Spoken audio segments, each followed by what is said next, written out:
Latina vivió una época de renacimiento democrático.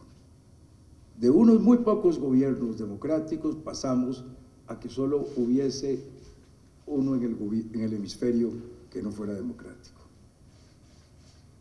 Posteriormente a ese gran cambio para beneficio de los latinoamericanos y de América en general, se vio la necesidad de defender la democracia, no solo de golpes de gorilas militares, sino también de gobiernos que, pudiendo ser electos, fuesen a conculcar el Estado de Derecho, las libertades ciudadanas, la división de poderes, las bases que constituyen una democracia. Por eso, el 11 de septiembre, en Lima, en el año 2001, se firmó la Carta Democrática Interamericana. Da la casualidad que los gobiernos de los 4 expresidentes que estamos acá firmamos esa carta en aquella ocasión. Y pocos meses después, en una reunión del Grupo de Río en San José, Costa Rica, me tocó participar y dirigir la reunión en la cual se dio al mismo tiempo que se daba un golpe de Estado en América Latina. Y los países levantaron su voz y por primera vez invocaron la Carta Democrática Interamericana y pidieron que se respetaran los procesos democráticos. Y así lo hizo la Organización de Estados Americanos. El caso fue el caso del golpe de Estado que presidió el señor Carmona contra don Hugo Chávez en Venezuela.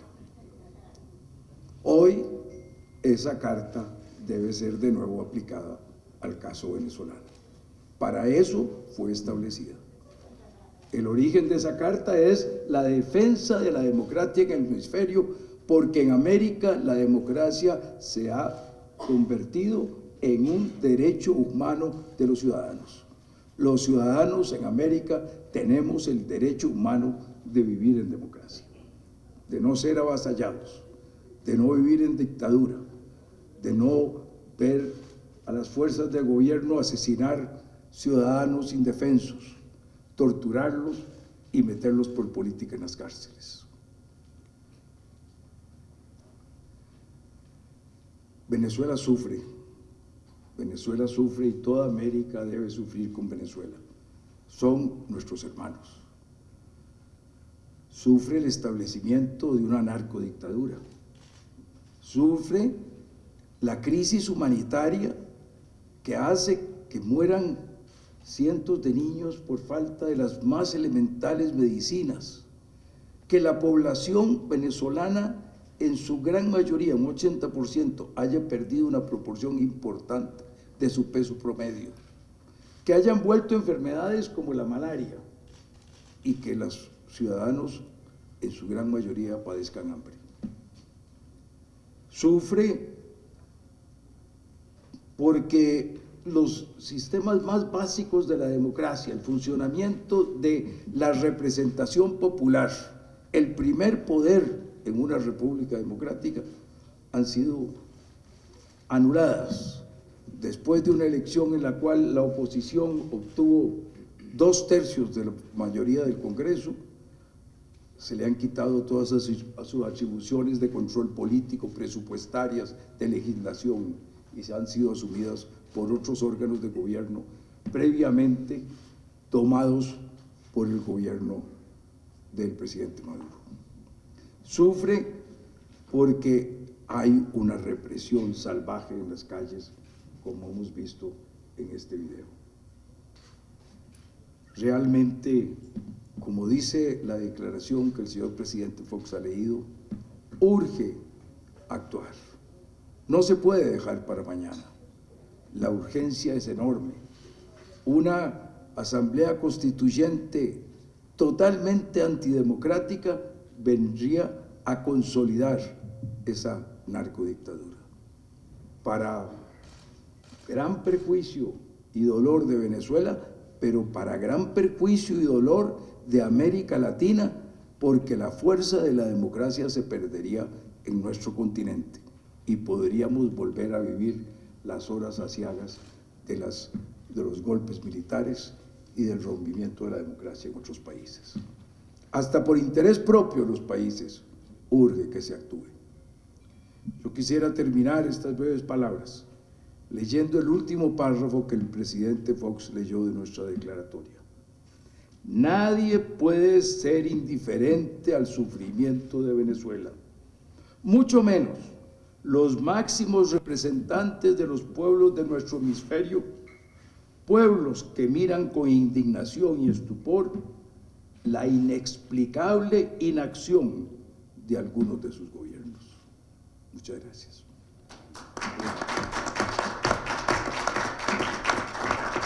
Gracias al expresidente de Costa Rica, Miguel Ángel Rodríguez. Y escuchamos ahora a Andrés Pastrana Arango, expresidente de Colombia. Adelante. Muy buenos días a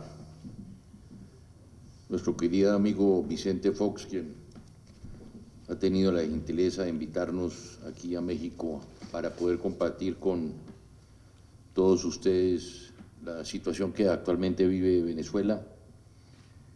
Agradecerle al presidente Quiroga y al presidente Miguel Ángel Rodríguez que nos acompañan aquí, a Asdrúbal Aguiar, nuestro secretario de IDEA, y agradecerle también a Michi y a su familia que nos acompañan hoy aquí, Michi de Ledesma, la esposa de nuestro buen amigo el alcalde de Caracas, Antonio Ledesma, a quien al final de esta intervención le haremos entrega de esta aclaración para que sea llevada a Venezuela. Agradecerle a todos los colegas periodistas que hoy se hacen presentes, ver de nuevo tantos amigos aquí en la Ciudad de México. Un poco IDEA lo que ha querido ser es la voz de los que no tienen la voz internacionalmente, con ya hoy 35 expresidentes de América Latina y de España, trabajando por la defensa de los valores y la promoción de la democracia en nuestra región. Tratamos de traer hoy esa voz para que se oiga aquí en México, para que los cancilleres de América Latina también oigan esa voz, que no la transmitimos también como Michi, o como Lilian, María Corina, Antonio, que recorren, Michi, el mundo entero, haciendo conocer la crisis que actualmente vive su país. Pero qué bueno que hoy también los colegas pudieron ver y sentir la tragedia que se está viviendo hoy en Venezuela. A veces llama la atención que los medios de comunicación mencionan que hay un muerto diario en Venezuela. Hoy veía en la prensa que 2 nuevos muertos se vivió ayer, que en 70 días de marchas callejeras hay más de 70 muertos. Pero nadie habla de las muertes colaterales a causa del régimen, por falta de drogas. ¿Cuántos niños mueren? ¿Cuántos ancianos? ¿Cuánta gente no tiene hoy el mínimo medicamento para salvar su vida? O vemos que están muriendo hoy de hambre y de desnutrición también en Venezuela. Pero esas muertes colaterales nadie habla. Y hoy quiero referirme, ya el presidente Miguel Ángel Rodríguez habló de cómo y de qué forma tenemos que buscar la aplicación inmediata de la Carta Democrática, pero también el Grupo IDEA, y un poco me va a salir del libreto, apelar a un tema que afecta a México, que nos afecta a nosotros los colombianos y que afecta a la región, y es el del narcotráfico. Hemos venido insistiendo que hoy en Venezuela no hay dictadura. Hoy en Venezuela, presidente Fox, hay una narcodictadura, y que por eso nosotros tenemos que llamar la atención al brazo institucional de la OEA, como es precisamente la Comisión Interamericana para el Control del Abuso de Droga, para que también levante su voz frente a este tema. Y digo que este es un tema que nos afecta no solamente a la democracia, en el tema de los derechos humanos, como lo han vivido ustedes los mexicanos y lo hemos vivido nosotros los colombianos. Y por eso, perdón, referirme en este caso al tema de Colombia. Porque en el tema del proceso de paz en el país, quienes lideramos el no, solamente le pedimos al gobierno en una de las condiciones, que era pedirle a la guerrilla colombiana que firmó ese acuerdo de paz, que tenía que decirnos primero quiénes eran sus socios. Sabemos que hoy los socios de la FARC son los carteles de Sinaloa, era y es el Chapo Guzmán, y es el cartel de los soles de Venezuela. Y por eso exigíamos que mínimo tenía que decirle al mundo quiénes eran sus socios, cuáles son las rutas de la droga, dónde estaban localizados sus laboratorios y dónde estaba localizado su dinero para poder indemnizar a las víctimas de Colombia. Y hoy lo que estamos viviendo aquí en México es precisamente esa asociación entre las FARC. Hoy hemos llegado en Colombia a cifras, presidente Fox, de más de 200.000 hectáreas que nunca la habíamos tenido en Colombia de producción de cultivo de cocaína, y que sabemos, reitero, que sus socios son los carteles mexicanos. Miren lo que está pasando hoy en Venezuela y vamos a hacer las similitudes. ¿Se imaginarían ustedes al Chapo Guzmán ministro en Venezuela? ¿Se imaginarían ustedes al Chapo Guzmán de general de la República? Y eso es lo que está pasando en Venezuela, y no lo digo yo, no lo decimos sin idea, lo dice el gobierno americano, que ha acusado claramente nada más y nada menos que al vicepresidente de Venezuela como uno de los jefes de cartel, al señor Diosdado Cabello, presidente de la Asamblea Nacional, como uno de los jefes de la droga, y buena parte del estamento militar venezolano en lo que se ha denominado el cartel de los soles. Esa es la violencia que está llegando aquí a México y que ha pasado por Colombia. Hoy tenemos una reunión en Miami hablando de la seguridad de Centroamérica. Una reunión convocada por ustedes, los mexicanos y los americanos, para saber cómo y de qué forma podemos combatir el narcotráfico, que es buena parte ese gran generador de la inseguridad en esta región. Se propone, y para honor mío, presidente Fox, que se aplique un nuevo Plan Colombia, gestado durante mi gobierno como una de las soluciones para América Central.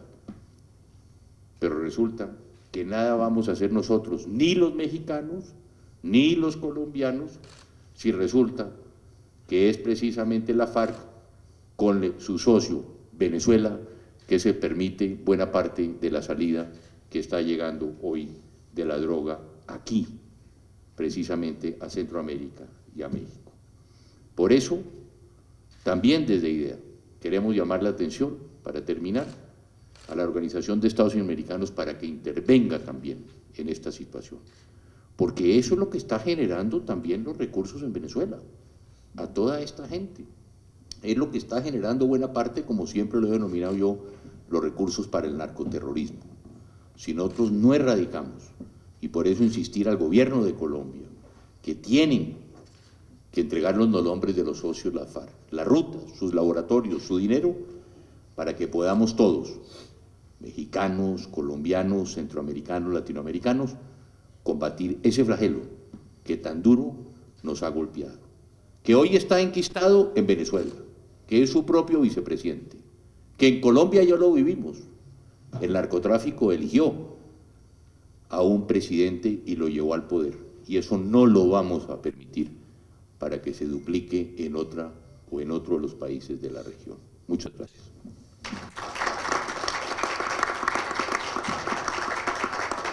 Gracias al expresidente de Colombia, Andrés Pastrana Arango, y le damos ahora la palabra al expresidente de Bolivia, Jorge Tuto Quiroga. Gracias, muchas gracias a Vicente por tu hospitalidad, gracias Andrés, Miguel Ángel, por estar acá en México, en la antesala de la Asamblea de la OEA en Cancún, gracias a Asdrúbal, a Mitzi, un cariño como siempre. Venezuela, amigas y amigos de México, es un país mágico, dotado de todos los recursos imaginables. Solía ser el país más próspero de América Latina, y hoy vive la tragedia más grande de este siglo XXI en América Latina. A Venezuela hoy se le puede aplicar en reverso la frase que usaba Churchill para agradecer a los soldados que liberaron a ese continente de las amenazas que provenían de Alemania. Churchill decía: nunca tantos han debido tanto a tan pocos, hablando de esa gesta libertaria. Pues el gobierno dictatorial, narcodictadura de Venezuela, ha mostrado lo reverso, que nunca se ha destruido tanto, con tantos recursos, por culpa de tan pocos, una cúpula criminal que desgobierna a Venezuela. Venezuela ha tenido siempre todo, las reservas de petróleo más grandes del mundo, potencial ganadero, agrícola, el mejor chocolate, el mejor cacao para hacer chocolate, reservas de hierro, de oro, los mejores peloteros o de los mejores que había. Nuestro consuelo era que en fútbol era un partido fácil, ya ni eso es cierto. Han salido subcampeones mundiales la Vinotinto en el último campeonato sub-20. Todo, se dice que son las mujeres más lindas del mundo, eso es opinable. Lo que es irrebatible es que son las mujeres, como Mitzi, más valientes del planeta que luchan por la libertad de ese país. Esa es Venezuela, hoy sometida a una distopía surrealista. Hay que estar allá para ver y comprender la magnitud del desastre. Una madre venezolana hace colas interminables de horas, durante horas y horas, para buscar un poco de harina, un poco de azúcar, un poco de aceite para cocinar. En las colas las marcan como ganado. Con el número de carnet, una vez por semana pueden acceder a la tienda y las marcan. Mientras están en cola, la inflación más alta del mundo les devora el poder adquisitivo de la cartera. Llegan a la tienda anaqueles vacíos. Salen, la criminalidad más alta del mundo las asalta y les roba los billetitos que la inflación ya había erosionado. Cuando llegan a casa, apagones. En la potencia petrolera, cocinando a leña. Como decía Miguel Ángel, enfermedades erradicadas como malaria, difteria han vuelto. Y tienen que ver niños enterrados en féretros de cartón, porque ya hay ni siquiera los féretros regulares. Y mientras tanto, hijos, hijas, gente joven, por protestar pacíficamente, asesinados a mansalva en las calles, como hemos visto. Nunca hemos tenido una combinación de catástrofe humanitaria, como la que estamos presenciando ahora, con una debacle económica de este tamaño. El señor Maduro tiene varios récords. En sus años de presidencia ha contraído la economía un tercio, una tercera parte de la economía de Venezuela se la devoró. La inflación más alta, la criminalidad más alta, el petróleo cayó de precio, sí, y en México lo saben, pero la producción ha caído un tercio durante los años de este régimen. Regalan las divisas, han confiscado y expropiado todos los medios de producción, todo debe ser importado, no tienen dólares, se lo roban a tipos de cambio diferencial para los amigos del régimen. Ahora, después de haber despilfarrado ingresos petroleros, han vendido las reservas de oro, están retirando recursos del Fondo Monetario, han hipotecado su empresa Citgo en Estados Unidos, mitad a tenedores de bonos, la otra mitad a los rusos, las reservas de petróleo a los chinos. Y ahora están vendiendo bonos a 20, 22 centavos el dólar para robarse el futuro. En Venezuela hay una expresión que señala que están raspando la olla. Este régimen económicamente ya no solo raspó la olla, vendió la olla y está hipotecando los cubiertos para los próximos 20 años por la desgracia que ese país está sufriendo. Ante eso, ¿qué sucedió? Concluyo con esta idea que es central para la OEA, el golpe continuado. Había abusos, hay presos políticos, represión a los que piensan diferente, persecución a la prensa, siempre la hubo. Pero desde diciembre de 2015, donde estuvimos viendo la elección parlamentaria, empezó el golpe continuado. 3 fases: castrar el Congreso, cancelar elecciones y aniquilar la democracia. Ese fue el golpe continuado de Nicolás Maduro y sus secuaces. Cuando la oposición gana 2/3 de la Asamblea en diciembre de 2015, empieza el operativo para castrar al Congreso. En Navidad 2015 copan, generan acefalías en la justicia y el señor Cabello, presidente saliente de la Asamblea, toma la justicia y saca a esa justicia durante año y medio 48 fallos en contra de la Asamblea. No podían legislar, no podían apropiar recursos, no podían aprobar presupuesto, no podían designar, no podían fiscalizar, lo que hace un Congreso en cualquier democracia. Fue castrado el Congreso con estos fallos. Cuando la oposición buscó aplicar la Constitución y hacer el referéndum revocatorio y exigir elecciones regionales, las cancelaron, con un diálogo que ha adquirido una connotación muy amarga para Venezuela, porque ese diálogo, instrumentado por el gobierno, solamente buscaba diferir las elecciones, desinflar la calle, desactivar la OEA, destruir Venezuela. Y lo lograron. Después de castrar el Congreso, cancelar elecciones regionales y de referéndum revocatorio, llegamos al final: aniquilamiento de la democracia. Esta protesta en Venezuela que vieron empieza el 29 de marzo, cuando los supremos, seguramente cansados, Vicente, de hacer 48 fallos, hicieron uno diciendo: de ahora en adelante los jueces legislan, imagínense, y los parlamentarios se van a su casa. Reacción internacional, muchas protestas, y ahora llegó la estocada final. Como es muy burdo hacerlo con jueces, viene una supuesta asamblea constituyente. El señor Chávez hizo asamblea constituyente, con 3 elementos democráticos: referéndum previo, referéndum posterior para aprobar el texto y elección popular universal, directa y proporcional de su asamblea constituyente. El señor Nicolás Maduro, ¿qué hace? Entierra la obra de su supuesto progenitor político, porque no hay democracia en este sistema electoral. No hay el referéndum para convocar previamente, no va a haber el referéndum aprobatorio, y las reglas que han hecho son alquimia dictatorial. Vicente, te aseguro, nunca vas a ver un caso donde con 10% de la votación consigas la mitad de una asamblea constituyente. Esa es la propuesta. 1/3 de esa se designa a dedo, los otros 2/3 no por voto proporcional, por delegados municipales. Un municipio pequeño, cooptado por el gobierno, con 5.000 habitantes, vale lo mismo que uno grande con 500.000 o 1 millón de habitantes. Entonces, así con 10% del voto, en una cuarta parte de los municipios poco poblados, más los designados, alquimia dictatorial, se consigue mayoría. ¿Para qué? Para cerrar el Congreso, para defenestrar la fiscal, para cancelar elecciones y establecer un régimen a la cubana, con una dictadura a la cubana total. Por eso llamamos a la OEA, como hemos dicho en este documento, a permitir que en Venezuela se abra un canal humanitario, que cese la represión y se determine responsabilidades, que se libere los presos y que se que se detenga esta pseudo constituyente fraudulenta que es el final de la democracia venezolana. Concluyo con una frase que usa no Tutu, sino Tutu, Desmond Tutu, el arzobispo de Sudáfrica. Decía que ante injusticia el que es neutral ha tomado el lado del represor. Señores de la OEA, este no es un tema de diálogo entre dos partes polarizadas, es una dictadura y los reprimidos.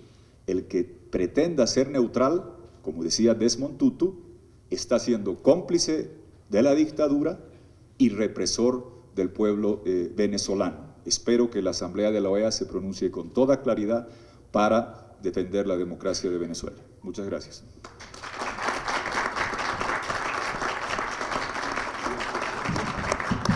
Gracias al expresidente de Bolivia, Jorge Tuto Quiroga, y en este momento el director ejecutivo de IDEA, el doctor Asdrúbal Aguiar, le hará la entrega de la declaración a la señora Mitzi Capriles de Ledesma, esposa del alcalde de Ledesma, Antonio Ledesma, alcalde de Caracas, quien actualmente es preso político.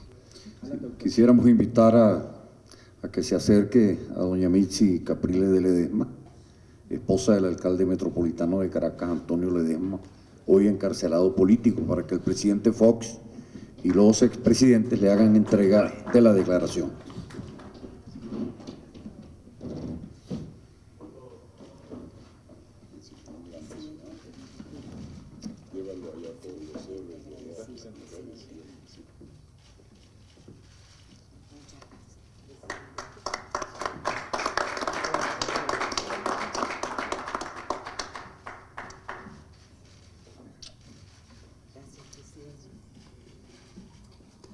Sin estos hombres no sería posible la esperanza que tenemos enorme que el SOS Venezuela se convierta en una Venezuela como siempre hemos sido dignos representantes de